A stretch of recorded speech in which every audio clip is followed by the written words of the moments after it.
Hey everyone, welcome back to another video, and today we'll be talking about the new iPad Air, which now has the M1 chip.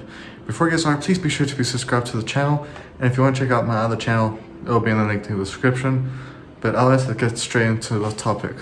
So basically, I'm going to go through some of the specs, or the main specs of the iPad Air that have been upgraded, or probably the same from the last product before the M1. But going through that, the price, and is it worth it compared to the iPad Pro.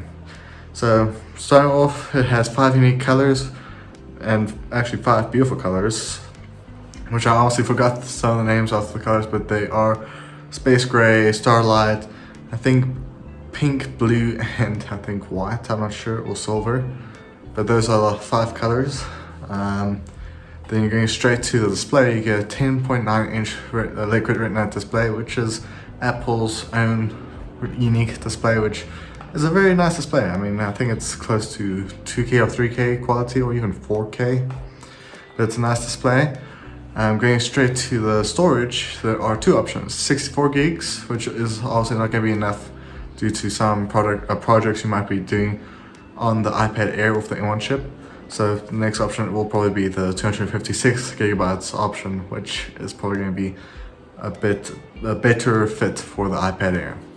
Going to the camera quality on the back, you have the 12 megapixel wide angle back camera, and you have a 12 megapixel front wide camera with center stage, which is quite nice to have on the iPad Air now. Also, if you're doing a lot of Zoom meetings or just meetings or videos, you can use it with the center stage to keep you in the middle of the screen.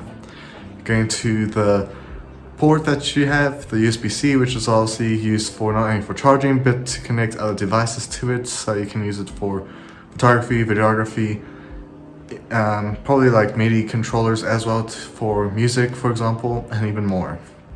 Now, this iPad also has the M1 chip with 8 cores of CPU, 8 cores of GPU, the Neural Engine, the Apple Neural Engine, and obviously 8 gigabytes of RAM, I believe. But yeah, this iPad has 2 price ranges. It has a $600 price and a $700 price, or no, I think, no, $750 price. Now, obviously, MKBHD has talked about this in his own video, but basically, from the upgrade of the storage to get the price to go to $750, may as well just go for the iPad Pro. But I'm going to bring my own topics here, or my own point of view here. Obviously, iPad Pro is quite an expensive product, but it is not too far from the iPad Air's price, now that they are basically identical, except for the camera, because obviously the iPad Pro does have almost the same nudge as the iPhone, for example, with the camera. So that is the only difference at the moment, but they're basically also the exact same spec except for the screen size. But obviously, the iPad Air is probably more for people that don't want to have a massive screen. But I mean, you are kind of getting like a bit of a less price compared to the iPad Pro, because obviously the iPad Air is a 10.9 inch display. I mean, with the iPad Pro to 11 inch or 12.9 inch. So obviously not everyone's going to really need that big of a screen unless you are doing stuff like video editing, drawings.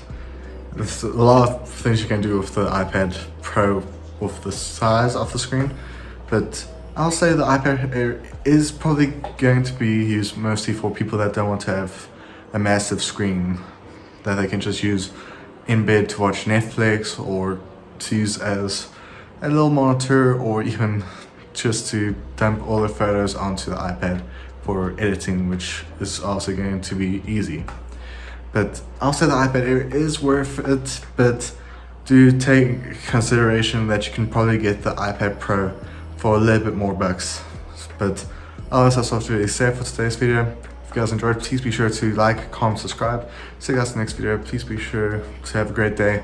And yeah, and I am working on streaming again. I'm working on doing gameplay.